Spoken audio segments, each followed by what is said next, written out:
Welcome to the Ultimate Mixtape, an Andrew McMahon fan podcast covering his projects from something corporate to wilderness and everything in between. Join your hosts, Jess and Jimmy, as they talk about the Andrew McMahon fandom, upcoming shows, news, and discuss the music with you, the fans.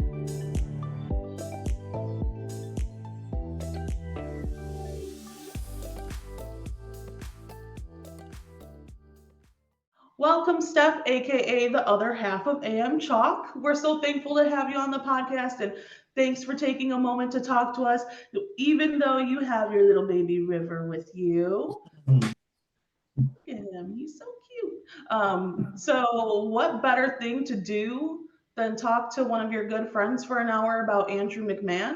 So I really wanted to pick your brain a little bit, Steph, about Transit Day and just learn a little bit more about you. So a lot of us in the Andrew McMahon fandom know you because of AM Chalk and working with Lisa, but in fact, you're the artist of the group, right?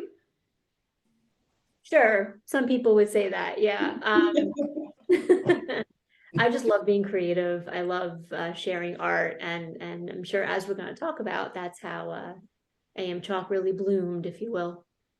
Yeah, so I mean, you're super talented, incredibly creative. One point you even put out like your own children's book, which is incredible.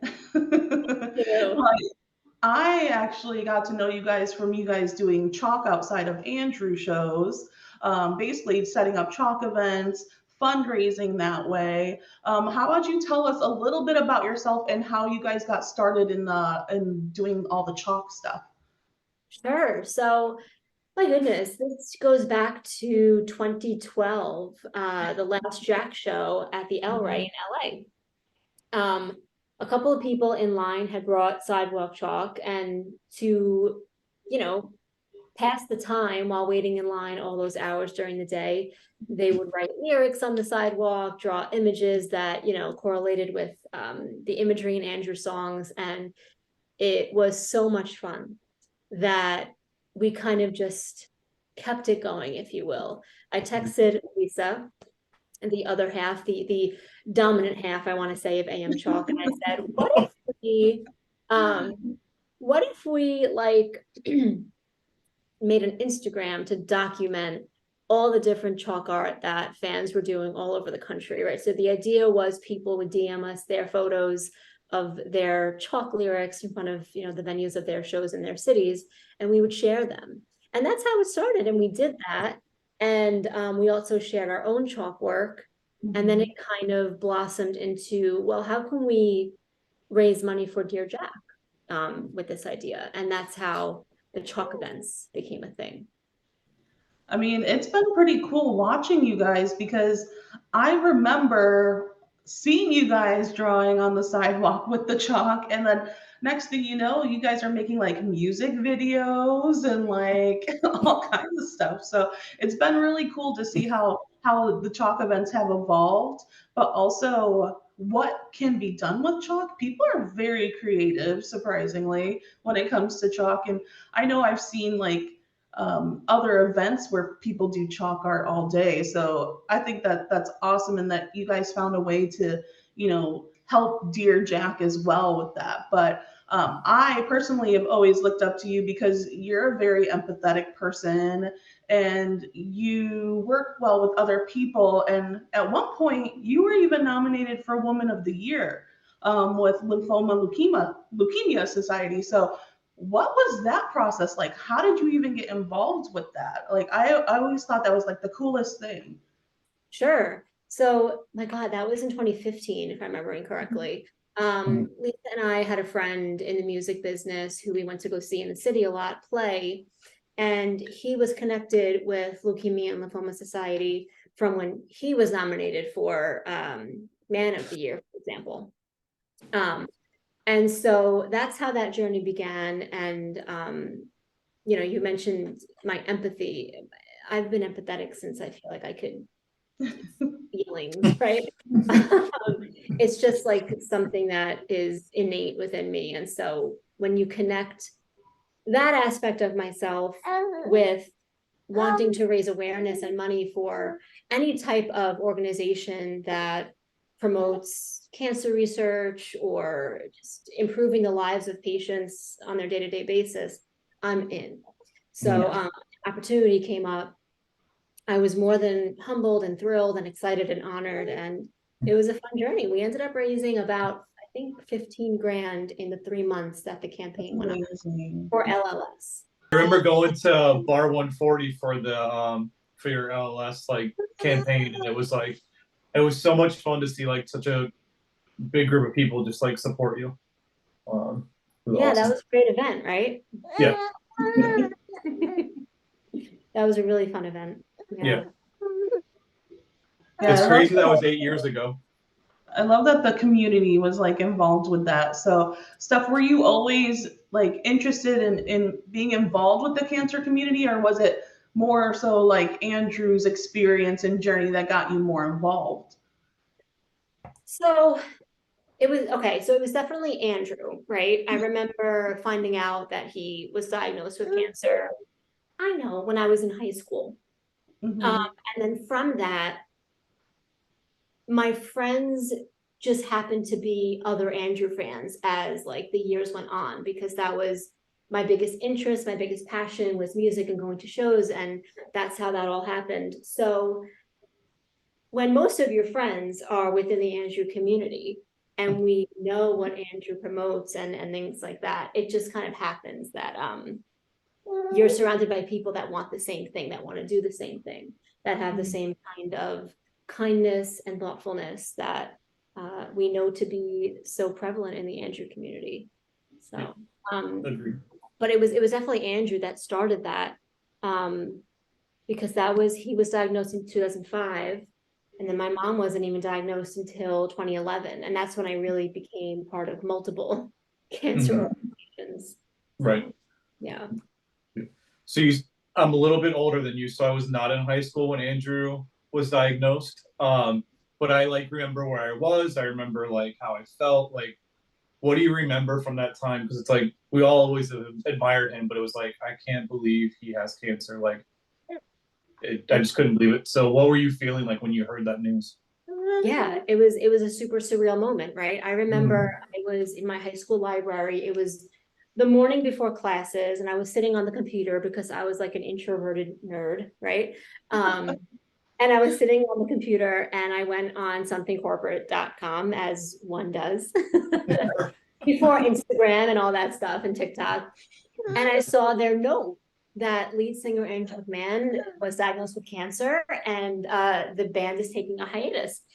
And I remember just like dropping my pen, and I was like, no way. Because at that point, it's okay. At that point, Andrew's music had already become like my best friend. Yep. And I felt angry. I felt scared. I felt like I wanted to band together with other people that loved him and talk to people about it. Because the adults in my life, I'm sure you guys can relate, like no one truly really understood what musician meant to me. They were like, oh, what do you have a crush on him? And oh, this and that. I'm like, no, he just puts out such beautiful music. His message is amazing. And I just feel connected to him in that way. And when you're a teenager, you know, these things feel so deep. And it's also like a way to kind of describe who you want to be and the person you are and things like that. So scary moment. Yeah, very, very. Like I said, I remember like everything about that day. And it's like, I can't believe it's been, what, 18 years now? It's like, it's been recovered 18 years, but it's just wild. But Transit Day obviously just passed not too long ago, August 23rd. The day that Andrew thankfully received his life-saving transplant. It's also the day that some record that we might have heard of was also released, Everything in Transit. Why do you think that August 23rd date is such a big date to the community? So when you think about what that day means, right? When I think about it personally, I think of not only did he receive the life-saving stem cell transplant, but it was also the day that one of the best albums in history, if I, you know, say Yes. that. And that is a fact, not opinion. No, I'm kidding. Yep. Came out. And if you watch the Dear Jack documentary, you see that while he was sick, it was kind of a question on whether or not the album would be released, right? The Right. people in his record label were like, well, do you want to wait? You know, do you want to see what happens? And he was like, no matter what happens, I want this record to be released on this day. Mhm. And so I always feel like, aside from how amazing I think the record is and how it's always going to be number one for me, it also Mhm. represents like hope, the will to go on, right? Yep. Because he said, no matter what happens, I want this record to get out. He wanted us to hear these songs and Right. this story. And just as it's as important to him, I think that's what makes it important to his fans. Mhm. Yeah, I agree. I like couldn't imagine that record not ever being released. Like that would just, even the thought of that is crazy. But speaking of the album, like you said, it made a big impact on your life. Actually, it has for everybody. But like, what for you specifically has it like impacted your life? And what's your favorite song on the album? So Everything in Transit became a friend to me in high school. And it was that record that I played through my headphones while I was walking down the hallways in high school. And I was kind of going through like a shitty time in my life at that point. I didn't have like great friends. I was experiencing some bullying at that point, and the only thing that literally made me happy was Andrew's music. And so that record had become such a best friend to me. And it also helped my anxiety a ton. Like I would listen to Rescued on repeat, and those chords and that melody and just the softness of that song just made me feel okay. Mhm. Um, so yeah, when people ask me what my favorite song is, I always go back to Rescued. I'm not Yeah. sure, it changes, right? Like sometimes I want like an upbeat dancing song, but Right. I always go back to Rescued for what it did for me and my mental health and all that stuff. Yep. I agree. Yeah. Mm-hmm. Yeah, I agree with that too. I think that is one of the reasons why so many of Andrew's fans do really like rely on that album. I'll say like I was hardcore Jack's Mannequin till I Mhm. die. Like just absolutely love them. And even going to the shows, that was such a therapy. Like hearing those songs live, singing them with Andrew, like in the front row. Like there is literally nothing better than that. And when you're in that spot, like every problem in the world fades away. I agree. He says it all the time on stage. He's like, leave your issues at the door. Let's have these couple hours together and just really like embrace that music. So I completely agree with like relying on those songs at some point. And I think I've told this story before, but you know, traveling back and forth to work from like Indiana to Chicago, I would just listen to Dark Blue over and over and over and over. Now, of course, it's funny to listen to that song, but at the time, like I just felt what that song was saying so deeply, as you do when you're young and you just need something to hold on to. So I think that album is always going to hold a special place in everybody's hearts. And sometimes that music just needs to get out. So I think a lot of us are really thankful too to Andrew for making sure that happened. I'm sure all of us have read his book. Mhm. He does chronicle that too in his book as well. And it sounded like you said, no matter what was going to happen, he wanted those songs to come out because that was a reflection of him and where he was at that time. So Right. I really appreciated that music and I still do. And do you think that there was any songs that were like more underrated off that album that you wish would have got more love? I think so because, you know, you think about the live shows now, and basically he'll play Dark Blue mainly, Mhm. every now and then Holiday from Real. Yeah. So I think, besides Rescued, because I feel like that's like a personal favorite, right?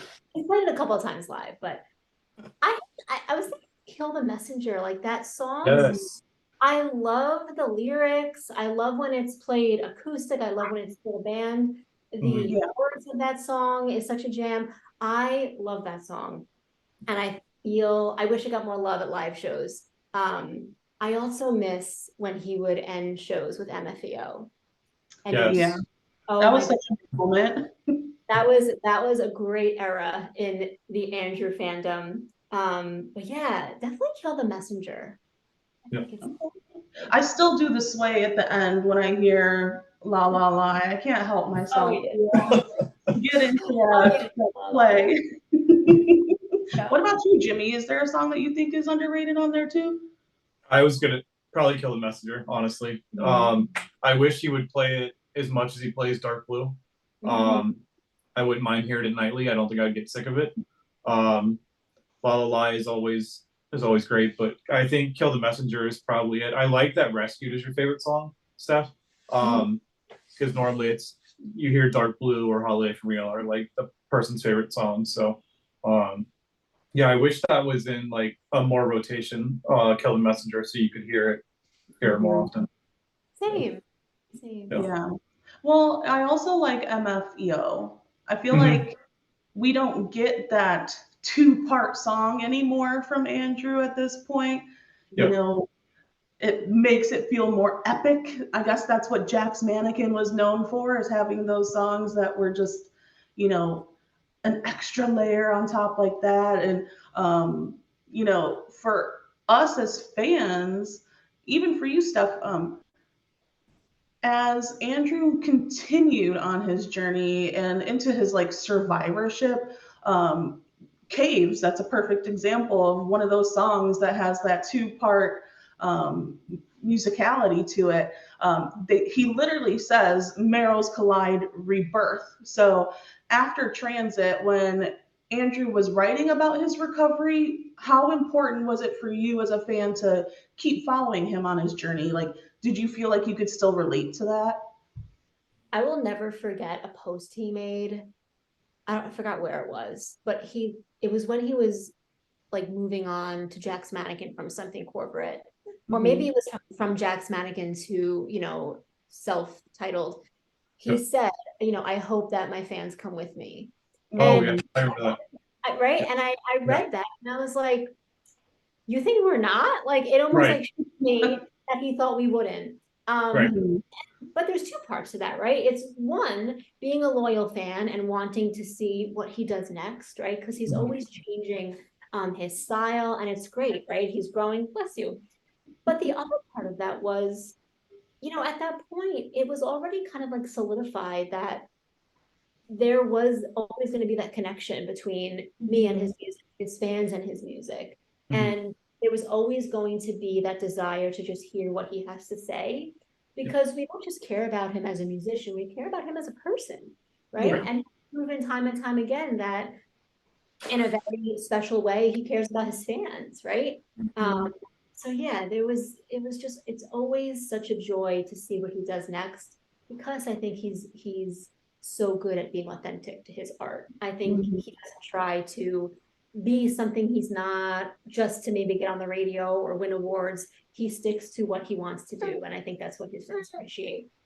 Yeah, and it's kind of funny. It's like, dude, we're used to name changes. Like, we're gonna still follow you. Like, you're still the same amazing person. Like, I'm still gonna follow you. I don't care what your name is. Like, if you're there playing piano and singing, we're there. But it's humbling though for him to even think like we wouldn't follow him or his fans wouldn't follow him just because of like a name change or a different stage of his life. Like, it's not obviously with everything in transit, but like something corporate coming back for this Vegas show, he's like shocked that it sold out that quick. And it's like, you are so humble. Like, you do not understand how powerful you are and how much your fans love you. Like, it's crazy. But yeah, I'm expecting a name change soon. It's been a few albums now, so he's got to get rid of some merch, and then there's got to be. I know we're definitely due for a name change.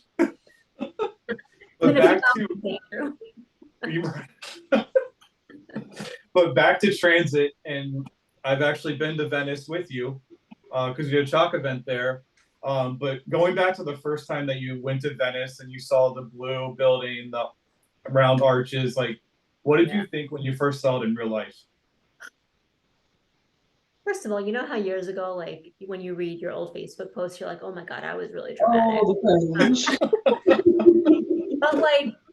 But that doesn't ever go away when it comes to the cover in real life. I remember like walking up to it, like hand over my mouth, like I was seeing, some miracle in the sky. And I was like, oh my goodness, there it is. It exists. And, I remember posting like, there's nothing better than being inside your favorite album cover. It was just it was surreal. It was almost like going to see like the Louvre or like famous thing in like Europe. And I was like, this is our Louvre. This is our, this is the Mona Lisa. This is the Mona Lisa in the flesh, like in real life.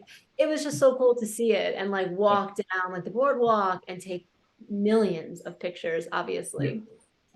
Yeah. The album edge ends here. We got to get this like frame, Oh yeah. So the tree, the light post, all of it. Yeah. Exactly.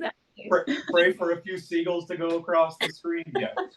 You're so right though. Like that feeling doesn't go away because we were just there this year or last year. Last year, yeah.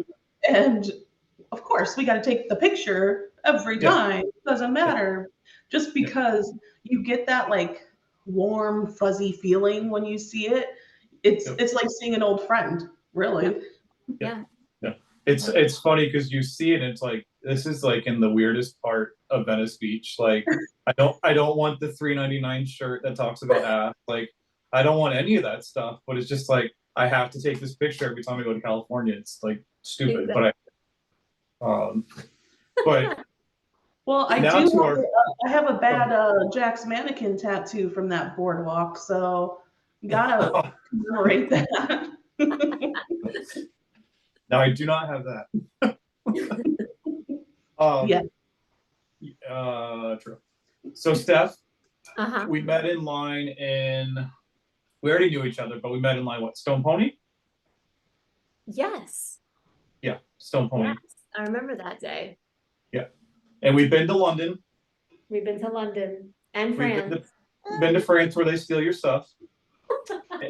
and Jess and I have been to your wedding. And now the next step is to meet River, but our friendship, like the friendship that you have with Jess when you met her, the friendship that me and you have, like this community has brought like to me our closest friends together. Like it's just crazy what he's done. But what do you think is like so special about the community and like we're lifelong friends because of this guy? Like it's wild. But what's your take on that? The first thing that comes to my mind is gratitude, like I'm just so thankful that so many things, right? A, that he exists, B, that he continues to make music, C, that he, survived his terrible ordeal with cancer. And then also the fact that it didn't bitter him. It didn't sour him, right? He continued to make such beautiful music. And I think the fact that his fans connect with that message and follow that message means that most of us are really great people. And we have the same values, right? And we love the same kind of stuff. And I think that really defines why these friendships are so deep and that, we are lifelong friends, right? I mean, I met Jess in 2012 and we knew each other from Facebook group. Right. It's like it goes back so far, and now here we are, and like we're adults, and it doesn't even feel that way sometimes. But thankful for all of it. Yeah, it's crazy. People having kids. Yeah. Well, and because of that friendship, Jimmy and I met. We're married. Like it's kind of crazy to see how all those things evolve. You got baby River there. I sense a subtle Andrew reference with the name. Possible. Listen, I picked out his name before I read the book and realized he was almost named River. Okay. But yeah, it's a great name. And it's also like, from Siddhartha and like obviously his tattoo, and yeah, I guess you can say from Andrew, like I learned to love that book and just fell in love with that name. So yeah, I will give Andrew there. You guys broke me. So Andrew brought you your own river. My own river, this river that is everywhere, literally. Oh, he's adorable. He is literally the cutest. Jimmy, do you have anything else you want to ask? I don't think so, but I guess one thing I would ask, like you were just talking about, like Andrew and bringing the community together, and then like he's done so much for the like cancer community since he was diagnosed and recovered. Like he could have gone a total different way, like you just said, Steph. He could have been like a miserable person after it. Why did this happen to me and things like that? But it's like, look what Dear Jack is doing like now. It's like, it's wild that he has this amazing foundation that focuses on people that were his age when he had cancer. And it's like, he could have gone a total different direction after having cancer, and he went totally an amazing way that has helped so many damn people. Exactly. You know, the strength was just incredible. Yeah, agree. Well, I do have one last question because you got to sing on stage with Andrew, didn't you? Oh yeah, did the Transit reunion tour. Yes. So tell us about that. How did that happen? That is like one of those once in a lifetime experiences. Oh my God, yeah. It was like 6 of us, right? I remember it was me, Lisa, Jason, and like 3 other people. What was that, like a raffle prize, right? I don't even remember. I forgot how that even happened, but I knew like every show, a certain group of people got to go on stage. I think it was maybe a raffle or some kind of thing that we won. Yeah.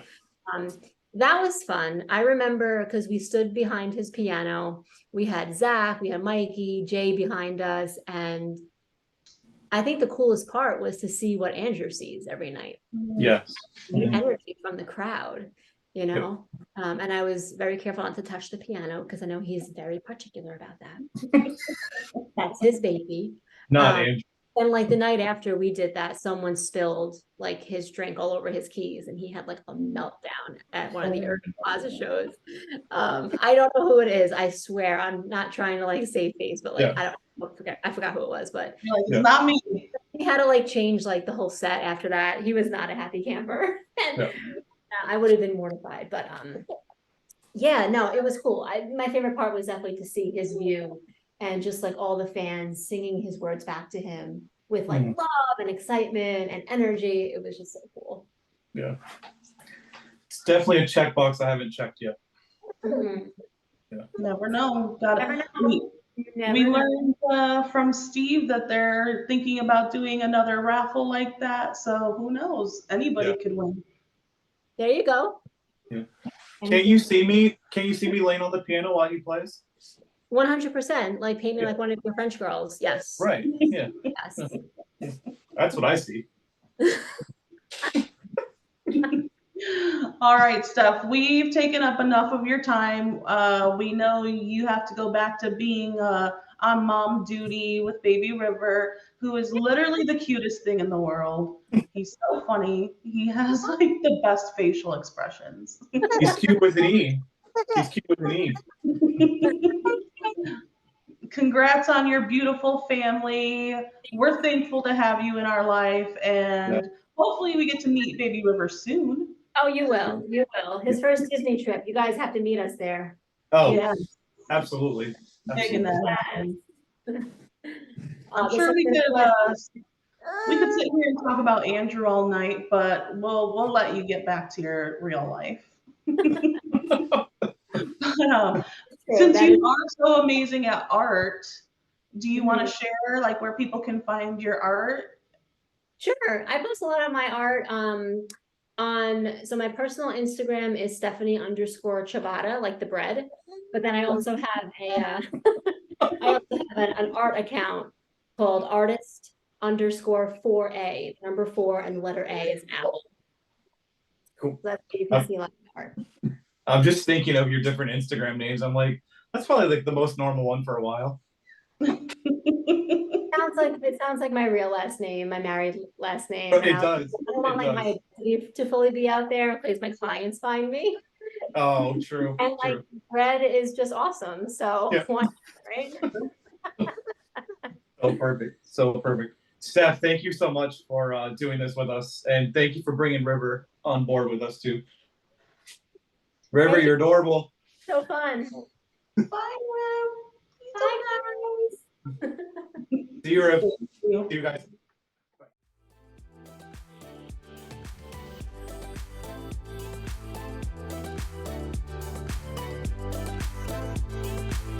Thank you for listening to the Ultimate Mixtape, an Andrew McMahon fan podcast. Don't forget to like, share, and subscribe everywhere you listen to your podcasts.